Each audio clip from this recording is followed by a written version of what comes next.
We're so excited to be doing this event tonight. If you guys don't know me, I'm John with Murder by the Book. I am the event coordinator and resident cozy reader at the store. So I'm so excited that we could put this together. We were so thrilled when the gang at Minotaur said that they wanted to try to put together a cozy Christmas event. So we were so thrilled. I'm going to get everybody introduced and then turn it over to Stephanie, and she's going to chat with everybody. While you guys are listening to the talk, please feel free to, there's a chat feature, feel free to chat with each other. If you have questions for any of the authors, you can drop those in the Q&A thing, which is kind of down right here. And I will be collecting those questions. So after Stephanie's chatted with them for a little bit, I will pop back on and I will relay any of those questions. Wanted to mention, if you have really good questions, Minotaur has also sent us these really great Minotaur tote bags and water bottles. So we will be giving those away for good questions asked. So make sure you're getting your questions ready. So to get us started, let me get bios pulled up here. I have too many windows open. Okay, so we're so excited to have S.C. Perkins here with us to MC this evening. She's a fifth-generation Texan who grew up hearing fascinating stories of her ancestry and eating lots of Tex-Mex. Her first novel, Murder Once Removed, was the winner of the 2017 Domestic Best First Traditional Mystery Competition and an Agatha nominee. She resides in Houston. She's a regular fixture at Murder by the Book. And when she's not writing or working at her day job, she's likely outside in the sun, on the beach, or riding horses. Since Stephanie is a local, if you order copies of either of her books, we'll have her drop by and sign some stock for us. So you can order signed copies. How are you tonight, Stephanie? I'm doing great. How are you? I'm doing well. Thank you so much for joining us tonight. We also have Carolyn Haynes. She is the USA Today bestselling author of over 80 novels in a number of genres, mostly mystery and crime. She's the author of the long-running Sarah Booth Delaney mystery series, the Pluto Snitch paranormal historical mystery series, and the familiar legacy romantic suspense series featuring Trouble, the Black Cat Detective. She is the recipient of the Alabama Library Association's Lifetime Achievement Award, Harper Lee Award for Distinguished Writing, and the Richard Wright Award for Literary Excellence, and the Mississippi Writers Guild Lifetime Achievement Award winner. She is a former journalist, bartender, photographer, farmhand, and college professor, and lives on a farm where she works with rescue cats, dogs, and horses. How are you tonight, Carolyn? I'm very good, thank you. Thanks for joining us this evening. Happy to be in such great company. Next, we have Donna Andrews. She is a winner of 3 Agatha Awards, the Anthony and Barry Awards, a Romantic Times Award for Best First Novel, and 4 Lefty and 2 Toby Bromberg Awards for Funniest Mystery. She is a member of MWA, Sisters in Crime, and the Private Investigators and Security Association. She lives in Reston, Virginia. The Gift of the Magpie is the 28th book and the 7th Christmas mystery in the Meg Lansglow series. How are you tonight, Donna? Doing well, thank you. Thank you for joining us. And last but not least, we have Ellie Alexander with us. She's a Pacific Northwest native who spends ample time testing pastry recipes in her home kitchen or at one of the many famed coffee houses nearby. When she's not coated in flour, you'll find her outside exploring hiking trails and trying to burn off calories consumed in the name of research. She is the author of the Bakeshop Mysteries, including Meet Your Baker and A Batter of Life and Death, as well as the Sloan Krause Mysteries. How are you tonight, Ellie? I'm great. Thanks for having me. Thanks for being here. I wanted to mention to everybody, so Stephanie's books, Donna's books, and Carolyn's books are all available right now. If you order copies of Chilled to the Cone, it is a pre-order. It will be out December 29th, and we will have signed book plates for all authors' books. And as I mentioned, Stephanie will be dropping by at some point to sign for us. So Stephanie, I am going to turn this over to you. When you are ready for me to pop back on, just say, hey, let's see if we have any questions from the crowd, and I will pop back in. So you guys have a good chat, and I will be watching from my living room. Thank you, John. Thanks so much, John. So thanks everyone for being here with us tonight. I'm so excited. These 3 authors are 3 of my favorite authors and favorite people. I've met all of them and they're just wonderful. And just a little shout out to Murder by the Book beyond hosting tonight. I discovered all 3 of these authors, Donna, Ellie, and Carolyn, from Murder by the Book. That's where I purchased my very first books from all of them, and all subsequent books and whatnot. So Donna, I mean, I can remember finding the first one I actually read was All's Well That Ends Well, and because Murder with Peacocks was not available. It was sold out and everything. And Carolyn, I met you at a signing with several other authors and everything. And then Ellie, John raved about you, and then I met you at Malice Domestic, and it has been the most pleasurable thing to be able to have bought your books and become fans of yours before becoming an author, and buying them through a small business such as a small bookstore and everything just makes it even better. So y'all do consider purchasing books through indie bookstores if you can. They really help out your communities and authors, and they're just the most wonderful things. So please consider, purchasing through a small bookstore if you can this Christmas season. So anyway, I thought I would start by asking y'all to tell us about your latest Christmas cozies. So we'll start with Donna. Okay. Well, I mean, my editor, Pete, loves Christmas, and he was the first one who suggested that I do a Christmas cozy. And when they wanted me to do, okay, you ready for another one? I'm like, what's left to do about Christmas? I've done a Christmas parade and a production of A Christmas Carol. But then I saw this really cool article where there was a church in outside Minneapolis that was having it was a really small church that it had like a dozen people. And the new pastor came in and said, either we've got to grow back this church back again or shut the doors. So they came up with this thing. It was a neighborly project. And the idea was that the people in the church, not just the people who belong to the church, but anyone who was nearby, if you have something you need done for you, like, if you need someone to help you balance your books or build a handicap ramp so your grandmother can move in with you, something you can't afford to do and don't know how to do or not physically able to do, let us know, we'll help you, is the call they put out. I thought, and they're not like a big church again, but they've grown enormously, and they also have this enormous kind of network of people who aren't members of their church but are friends and involved in these projects and helping the whole community. And I read that article, I thought, my town would do that. And of course, who would they get to run it but my heroine, Meg? She's very organized, and she's very bad at saying no when her family comes up and tries to get her to do something. So she's organizing the Helping Hands for the Holidays project. And they're building a handicap ramp. They're helping a woman finish her grandmother's last unfinished quilt. They're manuring a little old lady who has a garden that hasn't been manured since her husband died. They're hauling manure, organic manure. But when they get a call to help declutter a hoarder's house, that's when things start getting really complicated. And Harvey the hoarder, who's kind of legendary in the town, they're going to help him not only clean out his house and then fix it up so it won't fall down around his ears. And they find out people are after Harvey. Poor Harvey. So, but it's okay. It ends happily anyway. Fantastic. I love all the Christmas mysteries for Carphilly. So with Meg, they're some of my favorites. So in fact, I've actually started this one and I've loved it so far. So it's great. Okay. So Carolyn, about Garland of Bones, what happens in the Delta? Well, actually, this one takes place on the other side of the state in Columbus, Mississippi, which is on the Tin Tom Waterway. And Tinky, the resident daddy's girl, has hired a limo to take her friends to Columbus to spend a few days pre-Christmas to participate in the numerous Columbus celebrations like, wassailing and that kind of stuff. There's a group of swingers in the town of Columbus. And so someone is after the swingers. They're not killed, but they're injured.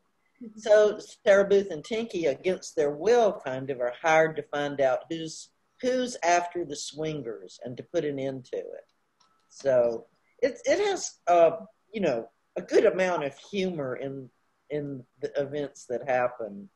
So I've tried to keep it a little light for Christmas because I always tend to want to go more to the dark side than the light side. But right. Now, are there any swingers in Columbus that you know of? Did you base this on reality, or did you just completely? I know for a fact there are swingers in every little town. True. It's human nature. So it's gonna happen. I love it. That one sounds like it's going to be a blast. Okay, well, Ellie, what is happening in Ashland? So my Christmas book came out last year. That's A Cup of Holiday Fear. And that, much like Donna's, is based on real life. All of my series is based on Ashland, which is where I live. And it is a real place here in Oregon. And in A Cup of Holiday Fear, the town has kind of come together for the annual Dickens Feast, which happens at the Winchester Inn here in Ashland. And there's Victorian carolers and the whole feast. And then you know, of course, a body has to show up. And that feast came about in the 1980s because the town was really struggling. And the current owners of the Winchester had just bought the property and got roped into coming to a Chamber of Commerce meeting. And people were trying to figure out, like, what can we do? We have the Shakespeare Festival in the summer, but in the winter, it all falls apart. You know, tourism just dies. Maybe somebody could have a holiday feast. And that kind of started the impetus for it. And it's been going for 37 years, every night from the day after Thanksgiving until Christmas Eve. But of course, because of COVID, it's not happening this year. So that's a little sad. And then the next book that comes out, Chilled to the Cone, is all about ice cream. And believe it or not, ice cream is one of the most popular winter treats, which I never would have guessed. But Alaska consumes more ice cream than any other state in the United States. Go figure. You know, I heard that ice cream becomes actually almost more popular in the wintertime. And I don't know why that is. I don't remember why and everything, but I remember reading about that. And I thought that was really amazing. So is Chilled to the Cone, for everyone who doesn't know, is not set at Christmas? It is not set at Christmas, no. So it takes place right after A Cup of Holiday Fear in the timeline.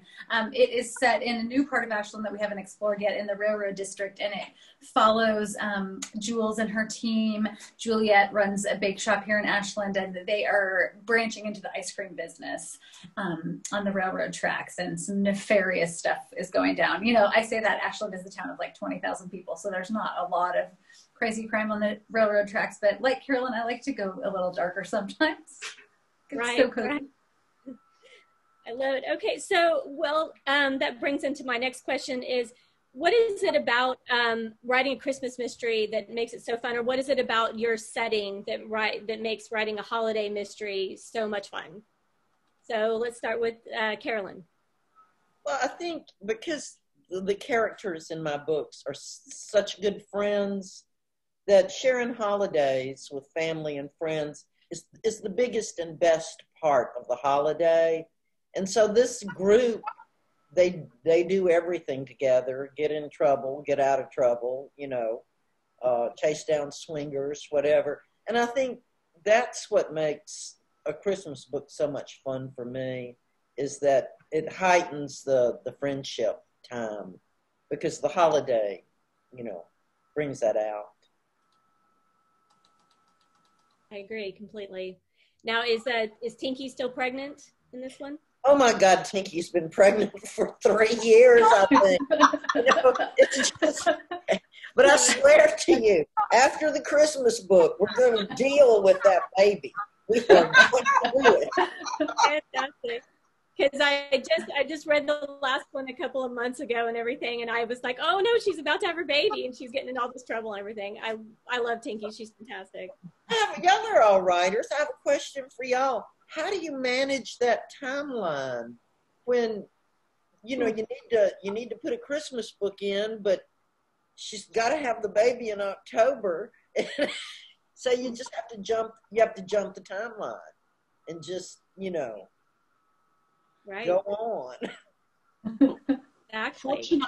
Fortunately, my heroine isn't really having babies that often at the moment, so I haven't had to deal with that. But she's already had her babies. She's had them, and people keep suggesting, why doesn't she have a little girl to go with the younger, you know, a little girl so the boys will have a younger sibling? And I feel about that much the way, you know, do you know anyone who's had a baby after a big gap? Like they thought they were done with diapers and suddenly they're back again. Yeah. I think Meg would feel that way, but even if Meg wouldn't, I would. Do you know what happens? I mean, and Carolyn's going to have to deal with this. You know what happens when you got a baby in the book? Every minute your heroine is sleuthing and not thinking about the baby, you're going to get readers saying, she's a terrible mother. She often Tinky is not. Tinky's the sidekick. She's had the baby. She's fabulously wealthy and can hire 24/7 nanny care. I always make it very obvious that the books tend to be set, especially when the kids are young. The books are set in the summer or on a weekend or in a vacation, so that Michael is taking care of the babies. Meg is not, she's not dumping them. They're having quality time with their dad. But I still hear from readers and from my advanced readers, my writing group, she's got to think about the kids. Okay. See, I have yet to put an animal or a baby of any kind in the Bakeshop series. It causes narrative challenges. But but I recommend any writer who's thinking of adding a baby to their series, try a dog or a cat first. If you can, if you can keep your readers happy that you're not abandoning the animals, you can probably handle a small child. Yeah. Because I know that Jules is thinking about it. It's on Jules's mind. It is. Yes. Yeah. And it is so hard with the timeline because I get a lot of feedback because Jules has been making a decision about her love life since book 1. And, we're only 12 books in and she still hasn't decided. And I keep reminding people in the timeline, it's really only been like a year and a half, right? So I've aged 20 years. Sarah Booth has aged 2.5 years. How is that fair? I know. I know, right? I love it. Well, so are there any Christmas traditions that you celebrate with your own families that you've actually put in your books? I wondered about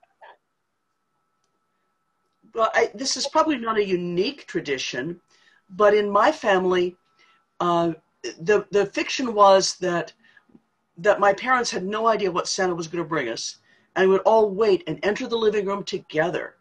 So there was and my brother and I, when we were little kids, we would get up really early. So this wasn't really a strain on my parents.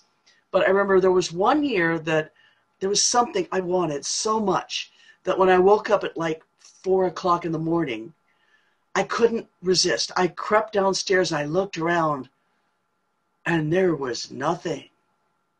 I mean, not only had I blown it, my brother apparently had too. I looked and stockings are empty. There was nothing but a few wrapped presents under the tree. I slunk upstairs. My parents probably thought I was ill. They had so much trouble getting me out of bed. And I finally figured out, I guess we were, when I went downstairs the next morning and I knew the minute they enter that living room, they're going to know that we have done something wrong and the Inquisition will begin as to what Santa knows that they haven't found out about. And when I went down there was like stockings and presents. And I figured, okay, Santa must have had us last on his list. Good thing I didn't say anything. Oh, but I love that. It was a terrible Christmas for about a couple hours. And has that shown up in the book? Because I don't remember. Kind of. I've tried to establish that they do that together, but I haven't really gotten to the point of having that Christmas morning thing yet. So we'll see. Right. But I'm trying to sneak that into the book while the boys are still believers. Right, exactly. Carolyn, what about you? Ruth does bake fruitcakes, and I used to make fruitcakes with my mother and candies and things like that. But I have to confess, I came from a criminal family, and our traditions were illegal. I'm serious. Do tell. We stole a Christmas tree one year in a hearse. Oh. Of a pickup truck. And it was our tradition to always cut down our own trees that we had spotted and planned for months the midnight venture out to capture the Christmas tree. My mother was a naughty woman. You tell me that's going to show up with Sarah Booth and Tinky and Susan sometime. Please tell me. That'd be awesome. I love it. So Ellie, what about you? Any family traditions that Jules has? Absolutely. Yeah. So all of the baking is a tradition. So the first recipe in the book is for my mom's Antoinettes, which are these amazing melt in your mouth almond shortbread that you layer with raspberry jam, and then you just slather with chocolate frosting, chocolate buttercream. I have not made them this year, but I make them every year. So they're on my agenda. But the joke in our family, my mom was just a prolific baker. So, and she was a school counselor, so she had to balance her baking tendencies. And so she would bake starting like right after Thanksgiving all the way until Christmas, but she would freeze all of the cookies. So there would always be these amazing Christmas cookies on the counter, and then they would disappear because they would all go into the freezer. And so, you know, then you go to get a cookie out of the freezer and it's hard and it like breaks your tooth and everything. So I was baking Christmas cookies last week, and not the Antoinettes yet. And I was FaceTiming with my dad, and he said, "Are they all in the freezer?" And I'm like, "They sure are." I don't know why. Like, what am I saving them for? But it's just tradition. They're in the freezer. Love that. I love that. There's a tradition. Carolyn would fit right into my family. It was a great uncle. He was killed in World War I. And everyone was always saying, well, he'd have broken his mother's heart if he lived. And I finally said, what did he do? Well, one of the things he did, he snuck out one year to cut down a Christmas tree and got lazy and didn't want to go very far. So he cut down the top of a Christmas tree in a long lane of giant evergreens leading to a neighboring farmer's house. And it was a beautiful Christmas tree. The farmer, you know, never found out who did it. But the joke was on him because the following year, his father bought that farm, moved his family to that farm. And the rest of his life, my great-grandfather never stopped cursing whoever ruined that line of trees, and never knew. They never told him that it was his son.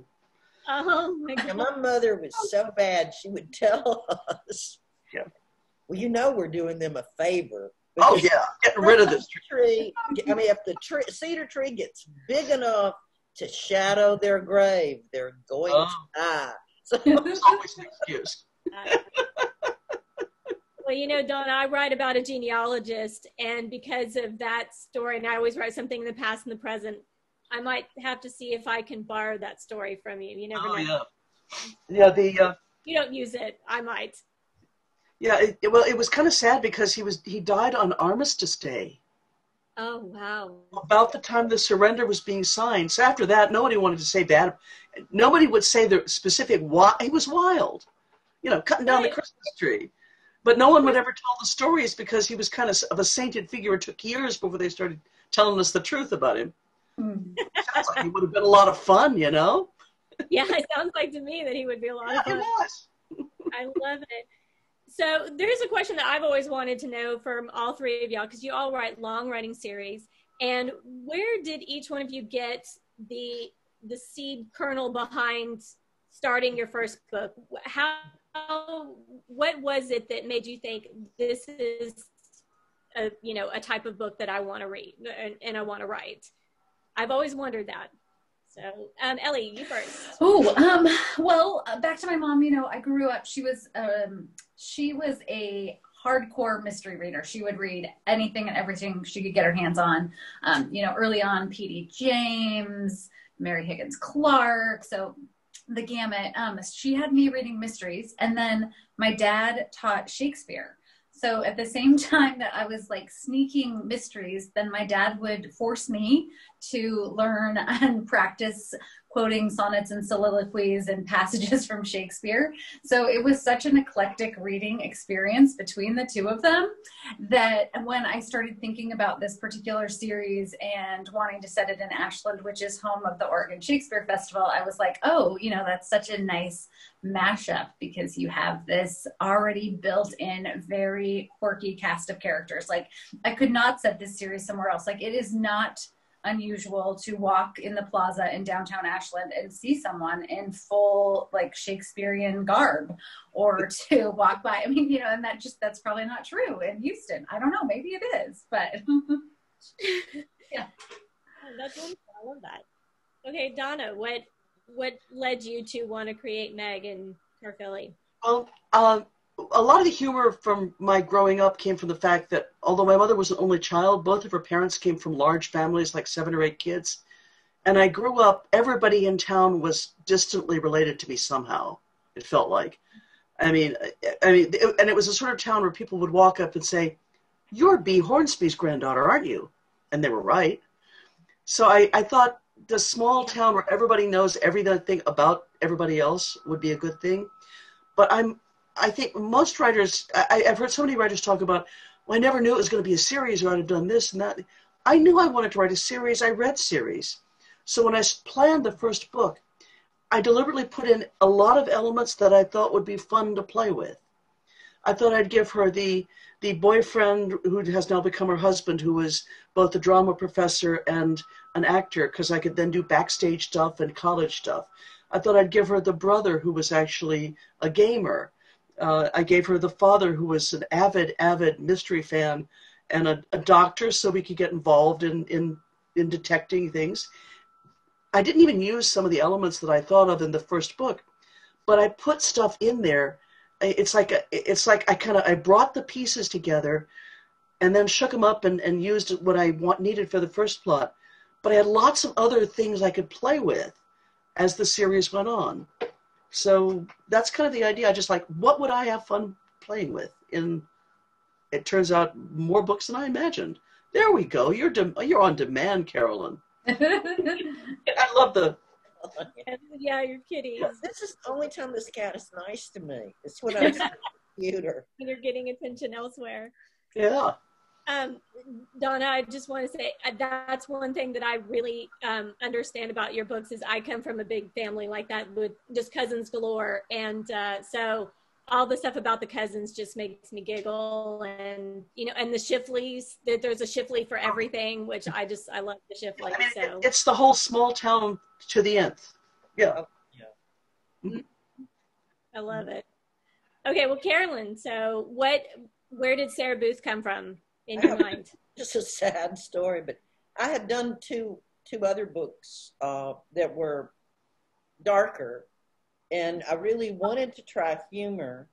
And you're at that lovely place as a writer where you don't have a contract, so you can write anything you want, but you're desperate because you don't have a contract. So you're terrified. And I just heard Jitty and Sarah Booth bickering with each other. It was the only books that had really come to me orally. And I just started writing their dialogue. I didn't know who they were. I didn't know if Jitty was dead. I didn't know I was just writing. And so I wrote the first book, Them Bones. And we ended up sending it out, and it sold at auction, but it sold as a series. I would never have I'm doing a series, am I? Yeah. I would never have thought that anybody would want me to write a series. I mean, I was like, if I can sell one more book, by God, I'm a goddess, So I never had that ambition. I never thought to have that ambition. And then when it did, and I thought, oh, dear God, I've got to write another book. And it's a mystery. I can't plot. How did this happen to me? It was your journalism background probably came in real handy, didn't it? It did. And the only thing I read growing up was mystery and horror. So I loved mysteries. But you still there, Carolyn? I think Carolyn. Mm-hmm. Yeah. So that's how it happened. Oh, wow. Well, I love it.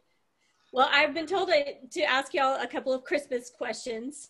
So my first one is, what is your favorite Christmas movie? So Ellie, we'll start with you. Ooh, it's a toss-up between The Holiday and Love Actually, or if we're going to throw it way back, the original Christmas in Connecticut. Don't go for like the Chris Christopherson remake from the 1980s. That's just a train wreck. But yeah, The Holiday I watch every year on my own with a nice glass of wine, and yeah, love it. Me too. I love that one. Donna, Christmas movie. What's your favorite? well, my favorite modern one is Die Hard, which, you know, it's a Christmas movie. I mean, there's Christmas trees all through it. There was a version of A Christmas Carol that I saw when I was little, and I have no idea who was in it because I don't remember. I mean, at some point, I want to look up and watch some of the possibilities. I have no idea who played Scrooge. I just know that he was Scrooge. So Christmas Carol, in whatever version I saw as a small child and was so blown away by, was very good. That's probably the favorite. Right. Gave me a taste for Christmas Carol that hasn't ended. Well, it's a recurring theme in the Christmas books. So I know it is, and you know, with the Michael's one-man show. Mm-hmm. Yes. Clearly, I'm a fan of your books because Yes. tales and everything. So I'm a fan of all of y'all's books. So, Carolyn, what's your favorite Christmas movie? I truly don't watch a lot of Christmas movies, but Miracle on 34th Street, some of the classics, you know, I watch. I like Christmas movies, but I don't know why I don't watch them that much. Sorry. That's okay. And on that, with one more Christmas question, do you have a favorite Christmas carol or Christmas song that comes on the radio that you can't help but sing to? God rest ye merry gentlemen. Yeah. So there you go. Mm-hmm. What about you, Donna? I'm trying to think. There's a version of Hark the Herald Angels Sing, sung by the woman singing trio. What are their names? I'll think of their names. No, it's not. Go on. Skip me for a second. Pardon? The Dixie Chicks or Chicks? No, it's what are their names? I'll look in my iTunes and figure it out. But it's just a slow harmony version of Hark the Herald Angels Sing that's my particular favorite one. Wilson and whatever. Oh, the Wilson sisters. Yes. Wilson. No. Then, yes. Yes. I'll think of it. Wilson Phillips? Wilson Phillips, yes. That's from John. Wilson Phillips, yes. Yes, They did a version of Hark the Herald Angels Sing. Ooh. That I love, and the harmony, and it's very somehow atypical of them. It's beautiful. They have. I also like. So yeah. Yeah. I also like "O Come Emmanuel," sung by a real choir. You know. Oh yeah, absolutely. 1,000 voices strong. Ellie, what about you? Well, I mean, I have an answer I could give, or I could tell you the truth. Let's have both. Yeah, tell us both. Politically correct answer. I mean, I would say, like, you know, any big band, like Frank Sinatra back in the day, like Bing Crosby. I like all the classics going back to like White Christmas, that album. But the truth in terms of like what's heavy on my Spotify playlist right now is Taylor Swift's A Christmas Tree Farm. Oh yeah, I could sing it for you right now, but you don't want to hear me sing. But I know all the words. It's always on in the car. I love that. I'm partial to Andy Williams. I love his voice whenever It's the Most Wonderful Time of the Year comes on. Can't help it. I am busting out singing Andy Williams. So I've been seeing that it looks like we've been having a lot of questions. So John, am I right? Do we have a lot of questions? We do. We do. Okay. Hello. Okay, so we're going to get started with Marcel asks specifically for Ellie, do you have a background in the bakery business or beer brewing? Your knowledge in both is amazing. No, not at all. I have just enough to be dangerous. That's the problem. Like, I love research. If I could be a perennial college student, I would love to just be in college 24/7. If I could afford that, that would really be my career. So I spend a lot of time, I mean, not currently, but historically, I spend a lot of time in real pastry kitchens and breweries, just soaking it all in. And I love the process and the art of both of them because it's so sensory and it's creative. But then, Donna, you could do it because it's chemistry. I'm not good at chemistry. I just help nephews with it. Okay, but you never know. Maybe the nephews want to learn how to brew. I'm not sure. A chef in the making, I hope. That's right. Yeah. And Marcella had also had a question just to acknowledge that Carolyn, you had already answered. She had said that Chinky has had the longest pregnancy known to medical science. Can we expect it soon? And you covered that, but I just wanted to point out that she did ask about that as well. And then next up, Julia asks you, Donna, how old is Great? He was in his 90s when the twins were 4. Of course, 90-plus-year-olds are often very active and engaged. So do you have a age? I'm taking the 5th on that. No, if the one thing I would have done differently if I could start my series again is to make all the characters younger so they could have more room for aging.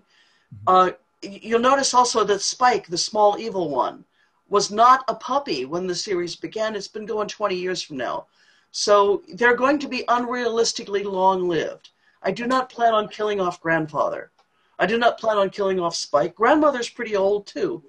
But, you know, I made him the aging I wanted him to be then, but I'm kind of Peter Panning him. They call it, you know how in some TV series the characters age and change, and in others things stay the same? Yeah. We're keeping as much as possible the same because I like having Grandfather around. He's fun. Oh, he is so much fun. Yeah, and he's also, I mean, one of the wonderful things I can do is I can say totally outrageous things and through Grandfather, and everyone, you know, if someone gets annoyed by it, it's just Grandfather. So he can make some good points. When we're playing with, you know, little small towns where somebody gets murdered every couple of months, you can totally play with, you know, how long it takes people to age and all of that. So. Yes. Yes.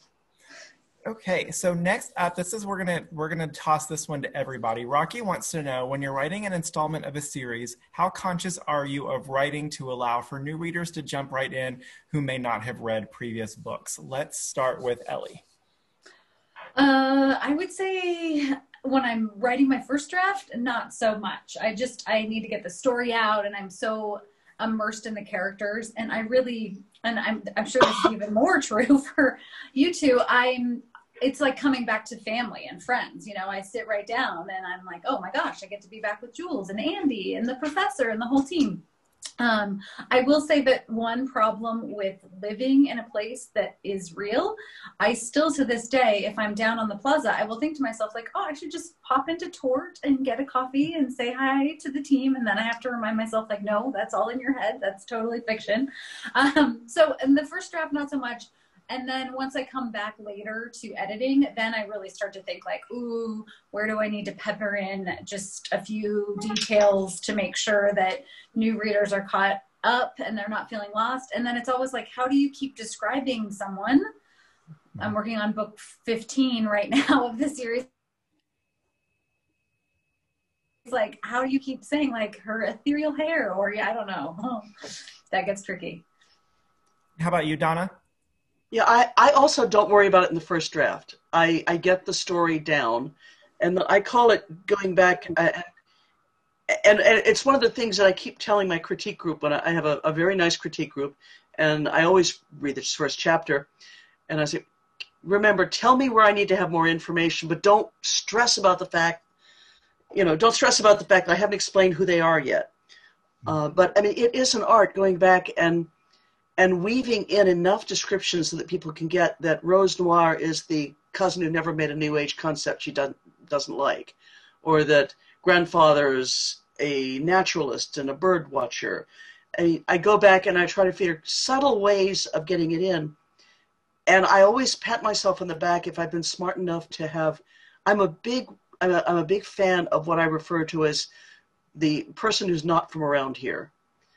I really like it if I can, in the beginning of a book, have someone who's either new to the situation, new to the town or just hasn't been around in a while and has to be caught up on what's been happening, because you can explain a lot of things to your reader if your characters, wait a minute, why is he wearing a helmet? Why does she have purple hair today? And you can explain why to the stranger. And it's so much easier. But it is a problem, because I like to make sure I write the book so that if this is the first one you pick up, you won't be totally lost. But you will get spoilers. Yeah. They just won't be as bad. How about you, Carolyn? Pretty much what they said. I don't worry about it too much. The first draft, it is an art to layer it in where it's not boring to people who have read all the books, but that a new reader can follow. But I will say too, that the St. Martin's editing team keeps a pretty keen eye on that and helps, if they think, okay, this is too much, maybe add a little more. They're pretty good about keeping me on the rails. Anything to add, Stephanie? Well, I'm only on my third book, but I'm definitely learning this, that I just finished revisions on my third book, and there were a couple of things where I put in a little too much spoilers for the first two books, and had to be reminded to back that off a little bit. So it was good information, but yeah, just give just a little bit so that people kind of know that there might be another book out there, maybe, but not too much. And I sort of like it. I like the little harken backs, and whenever I, as a reader, because it's sort of like a little wink here and there to another book that I read and everything. But just those little bits is all you need. And so before we move on to other questions, Stephanie, I wanted to give you a second to tell us about your series as well, if people had not read your books. Can you tell everybody a little bit about them? Oh, yes. My books are the Ancestry Detective Mysteries, and my main character is genealogist Lucy Lancaster. And they're set in Austin, and she generally solves mysteries that are in the past and in the present. And my latest one, it will come out next year in July, and it's called Fatal Family Ties. And it has the genealogy revolves around Civil War records, so researching your Civil War ancestor, and also art. So both of that were so much fun to research and really interesting. I had a great time with it. So yeah, they're a lot of fun to write. I've had a great time with them. Awesome. And we're all big fans of, well, everybody that is here with us tonight, we're all big fans of Stephanie's Books at the Store. She's also one of like 2 authors that have actually been able to come into the store and sign with us since March. She dropped by and signed stock for us. So like I said, if you guys want signed copies of her books, you can definitely order those from us, and she'll swing by and sign for us. So Donna, Rachel wants to know, speaking of Rob, is he getting hitched anytime soon, or is he enjoying a long engagement? She loves the idea of a Rob wedding part 2. Yeah, the actual plot, I'm starting to work on, I've finished the book that will be out next summer, which is called Murder Most Foul. And it involves Michael directing a Shakespearean play. Yay, he's directing production of Macbeth. And I'm moving on now to the Christmas book, which has just officially been titled. It's going to be the 12 J's of Christmas. And I told Pete, my editor, whenever I start a Christmas book, I always imagine Pete Wolverton standing behind my shoulder, flogging me with tinsel. More snow, more presents, more carols, more Christmas holiday merriment. So I suggested to Pete, maybe it's about time that Rob and Delaney kind of take some steps toward marriage. So in this book, Rob and Delaney have decided that maybe they don't want a big wedding. Maybe they'll just, have a big party on New Year's Eve and have the minister come in and have them hitched. Both mothers spring into action because Meg has deprived them of a big wedding, and Meg's big sister apparently snuck away. This is Meg's mother's last chance for a family wedding, and Delaney's mother's equally. So one of the subplots that is going on is the 2 mothers trying their best to talk these poor kids into letting them plan the wedding to end all weddings. while a murder mystery is going on at the same time. So I won't tell you whether the mothers succeed or not, or whether Rob and Delaney succeed in eloping, because I haven't quite decided myself. But we'll, you know, the reason I decided to throw a sop into anyone who couldn't figure out why they haven't gotten married yet. And in one of the books, it says that, well, you know why they haven't gotten married yet? They told us they're not going to have the wedding until they figure out where they're going to hold the honeymoon. And they've been auditioning honeymoon sites. They've been traveling a lot, but they're paying a return visit to Maui. So we're optimistic that maybe they pick Maui and can move ahead with a wedding. So yeah, we might see something in the next year's Christmas book. Awesome. Trisha is pulling us back to Christmas questions. She wants to know, do you have a family traditional cookie or snack? Let's start with Ellie. Oh gosh. Well, the Antoinettes, that raspberry chocolate almond delight that I was telling you about, we always make a Christmas stollen. In fact, I just made them last weekend. So a traditional Christmas stollen is always Christmas breakfast at our house. How about you, Donna? Well, I actually have three. It's funny because a couple of years ago, the Minotaur publicity people decided they would have a Christmas campaign, and they were going to. I was supposed to post on social media 3 family recipes that I make, and I'm not really a very. I don't cook a lot, but there is the pie. It's a pumpkin mousse pie that my mother would make every Thanksgiving and every Christmas. It's kind of like, it's a pumpkin pie, but there's beaten egg whites and whipped cream. And you also soak amaretto and gelatin in amaretto. So it's like same amount of pumpkin. It's that tall. It's a wonderful pie. Then there are the Beacon Hill cookies, which is a cookie that's kind of like a flaky, crumbly meringue on the top and a chewy, fudgy bottom. Mm. And they want to, okay, what's the third recipe your family does? It's like tomato aspic. The third recipe we used was but I mean, my family's tomato aspic is kind of like, it's not alcoholic, but it's kind of more like a Bloody Mary Jell-O than your tradition. It's interesting. But those are the 3 Christmas recipes that we usually make sometime around this time of year. Right. And Stephanie?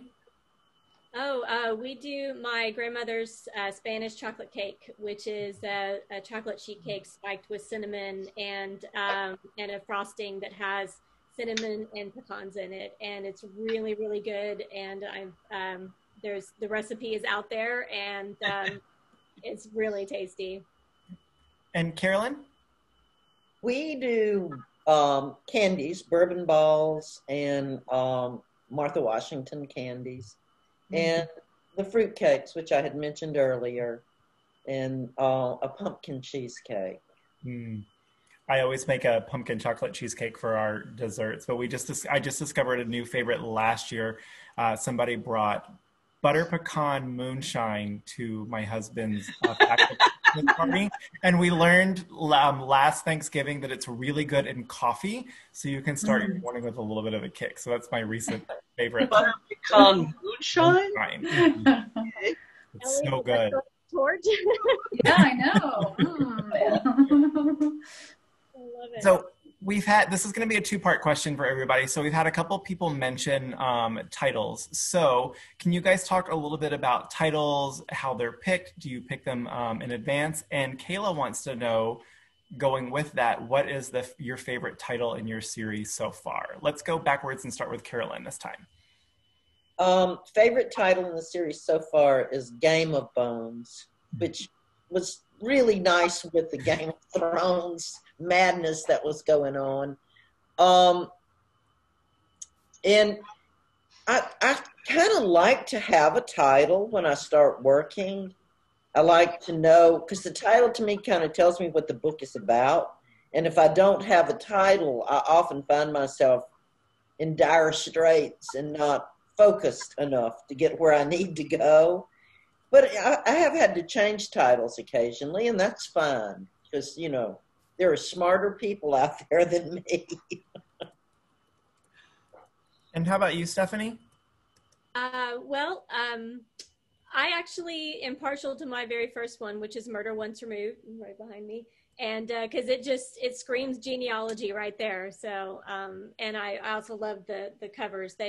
Minotaur has just done some amazing covers for me. So so yeah, I love all of them. And I'm like Carolyn, I start with a title. I generally have one in mind and whatnot, and it sort of helps me sort of aim into my book.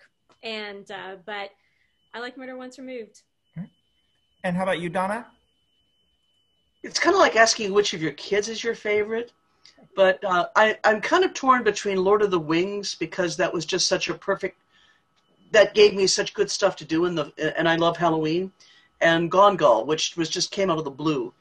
And I kind of need to have the title before I go very far in the book, because I mean, it has to have a bad pun involving a bird, or at least a funny saying involving a bird.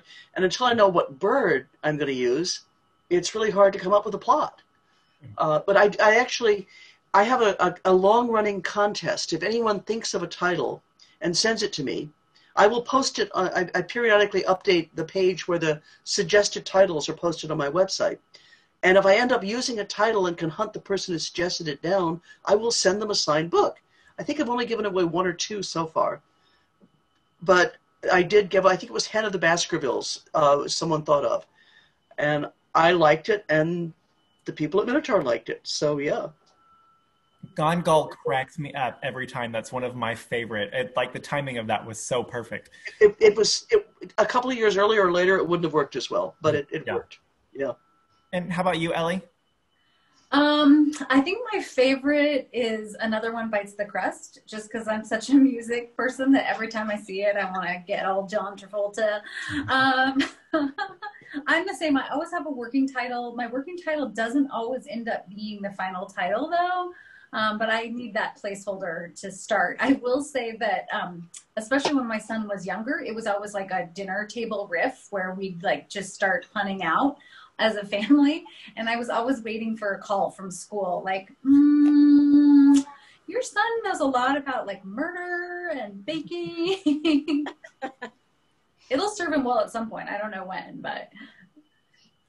So Ruth has asked, so warnings about protagonists having kids aside, what would you warn a new author about when they're plotting?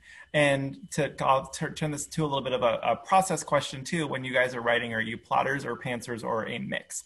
Let's start with Donna. I'm a plotter, although not as intense a plotter as I used to be. And part of that is I think I'm a little more comfortable with the process. And the other thing is I'm quite often like, oh, I should be starting writing that book. So I have been known to start writing a book not knowing who the killer was. With No Nest for the Wicked, for example, I knew the grand confrontation was going to be in the middle of a croquet game. I just hadn't really decided which of the suspects was the best possibility for the killer. But the minute I got them all on stage, as I call it, started writing the chapter, because I knew the first chapter we find the body. And I can write that without knowing who killed it yet. The minute I saw them all interacting, I figured out who needed to be the killer. But I like to not start writing until I know who done it, and I have an idea of how Meg's going to find out and get in trouble finding out who done it.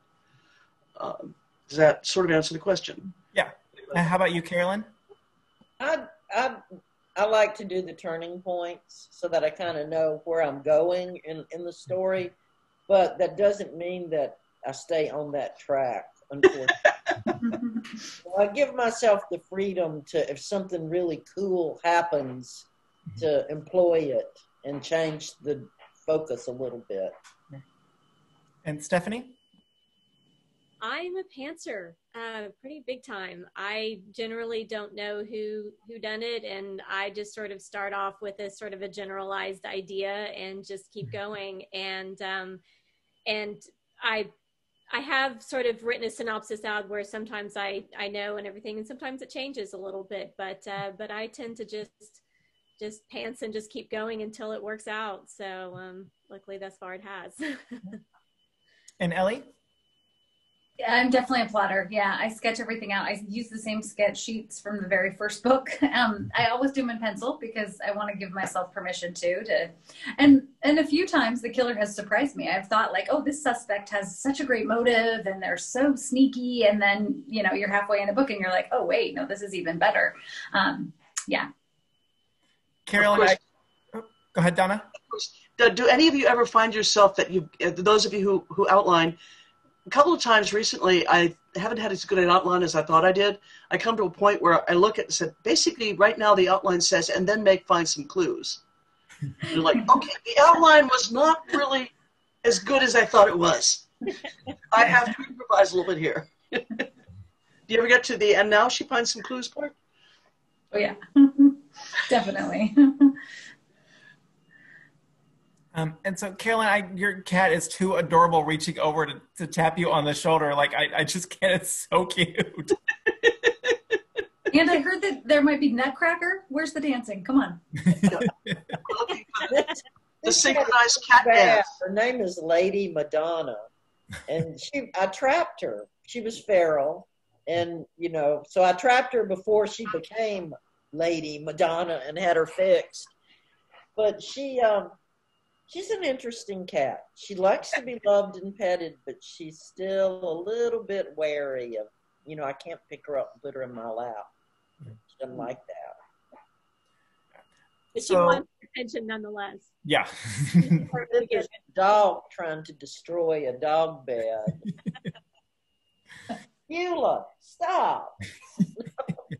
So I've got a couple more questions before we head out for this evening. So I want to know, what is something that y'all have read recently that you've loved? Let's start with Ellie.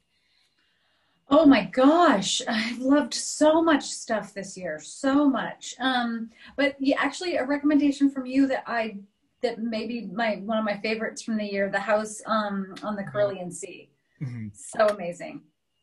Yeah, that's I think that's still actually going to be my favorite book of the year. I don't think I've read anything that's just kind of touched me the way that one does. That's so good. Yeah, that's The House. I'm going to drop it in the comments here so people can see it. How about you, Donna? I've been reading a lot I read a lot more nonfiction when I'm writing, and I've been writing so much lately. Mm-hmm. But I've been kind of on a chef and cooking thread. I read a book called Work Clean by Dan Charnas that talks about how the mise en place, which is what the cooks do, their preparation. And then I got interested in the topic, and I read a couple of Anthony Bourdain's book, and then which are great, and Marcus Samuelson's Yes Chef, and then Sous Chef by Michael Gibney, which is the 24 Hours in the Life of a Line Cook. And then I read a biography of Craig Claiborne called The Man Who Changed the Way We Eat. And now I'm in the middle of, what is it? It's The Making of a Chef by Michael Ruhlman. So I might actually start cooking more. They're starting to rub off on me. But the other thing I've read that was more in the mystery field, The Five, which is a nonfiction book biography of the 5 canonical victims of Jack the Ripper. And I resisted reading it because I thought it would be horrible and gory, but it's not. It's talking about who the victims really were, and the fact that he didn't kill prostitutes, he killed homeless women. Yeah. Only one of them was a dedicated prostitute. 3 of them had never had any arrests for prostitution. One of them had made her living crocheting antimacassars and selling them in the streets. It was a fabulous group biography of those women. That's what I've been up to. How about you, Carolyn? I enjoyed Dean's latest book very much. Yeah, we always like Dean. Yeah, and I read a book about the civil rights era in Mississippi, which is, you know, kind of raced against time by a fellow journalist, Jerry Mitchell. It's really an excellent recounting of these horrible events and the result of it. And I cannot think of the name of it for love nor money, and it's in the car because I was at the hospital all day yesterday with my brother. He had a outpatient procedure, so I was reading and left the book in the car. But it's a Carol Goodman book, and it's fabulous. Really enjoying that. And for those of you who are watching who don't know or who we're talking about when we're talking about Dean, Dean James, who is written under the name Dean James, but most recently writes under the name Miranda James. His newest Charlie and Diesel book, Cat Me If You Can, just came out. And he has a personal connection because he was the manager at the bookstore for many, many years. How about you, Stephanie? What have you read lately that you loved? Oh, so many things. One of my favorite series is James R. Ben's The Billy Boyle World War II series, and the latest one, The Red Horse, was amazing.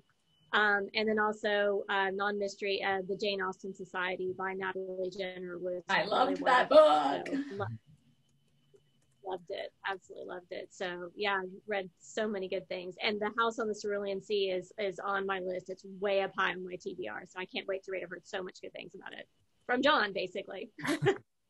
It's so good. So for you guys who are watching, so it's basically the story of this guy, The House in the Cerulean Sea. It's by T.J. Klune.